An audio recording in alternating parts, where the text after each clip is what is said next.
Edo State is right in the middle of a serious security conversation, and people across the state are paying close attention to what is happening.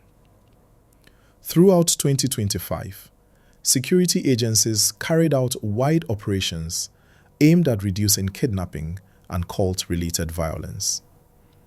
These operations were not sudden or rushed. They happened over time, quietly in some areas and visibly in others, with the goal of restoring calm and confidence to communities that had been under pressure. Please like this video and subscribe to the channel. It really helps us bring clear and responsible stories like this to more people, and it keeps you connected to updates that matter. As the year went on, residents noticed more patrols on major roads and inside neighborhoods.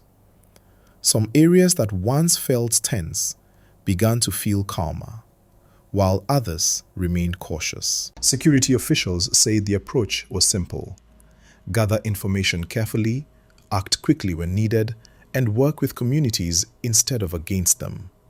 This method, they say, led to the arrest of hundreds of suspects linked to different forms of crime, including kidnapping and cult-related activities. But behind every arrest number is a human story.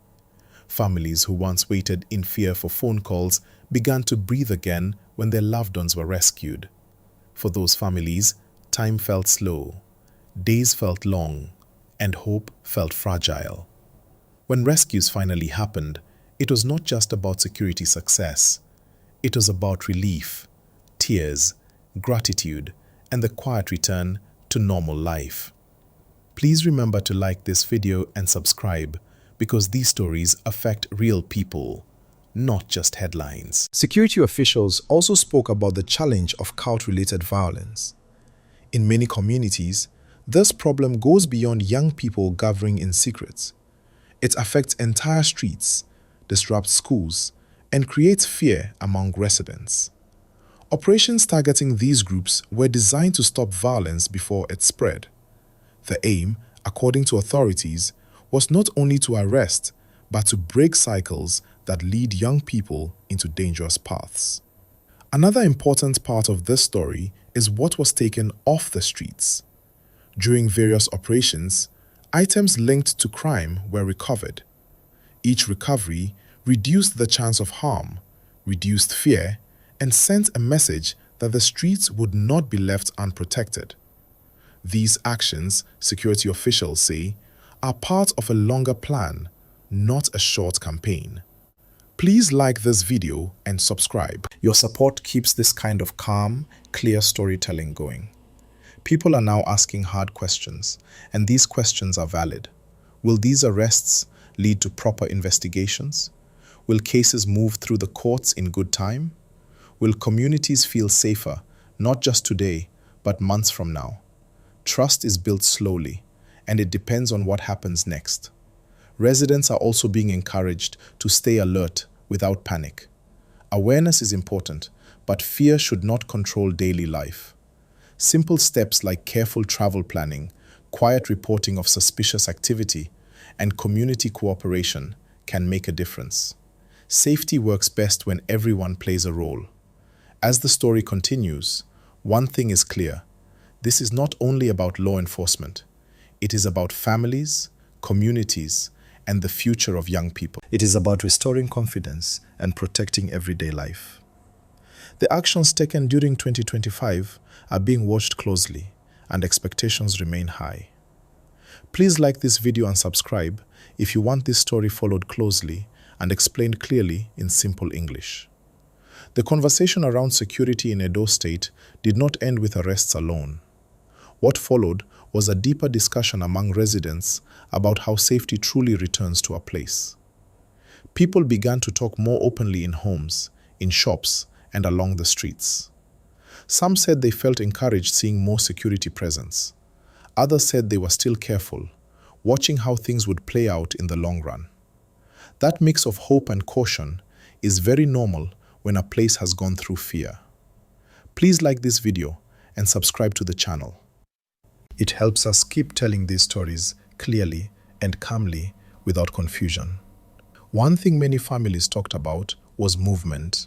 Before, people delayed trips, avoided certain roads, or stayed indoors after dark. Over time, some of that fear began to reduce. Transport operators noticed slight changes.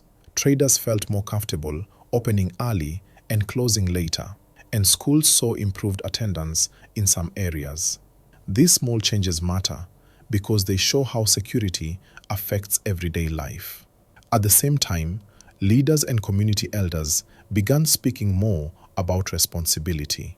They reminded young people that quick money and peer pressure often lead to long-term regret. They encouraged parents to pay attention, not just when there is trouble, but early enough to guide and support. Many believe this is where real prevention starts, inside the home and the community, not only on the streets. Please like this video and subscribe. Your support keeps responsible storytelling alive. Security agencies also made it clear that cooperation from the public played a role. Tips, observations, and quiet reporting helped guide operations. This shows that safety works best when trust exists between the people and those protecting them. When people feel heard, they are more willing to share information, and that can prevent harm before it happens. But there is also a strong message about patience. Justice takes time. Investigations must be careful. Courts must follow proper steps. Rushing the process can cause mistakes, and mistakes can destroy trust. That is why many Nigerians are watching closely, hoping to see fairness, transparency, and steady progress. As days pass, the focus is shifting from numbers to outcomes. People want to see lasting peace. They want roads that feel safe, neighborhoods that feel calm, and futures that feel hopeful. They want stories of recovery, not just stories of fear. Please like this video and subscribe if you want continued updates told in clear, simple English.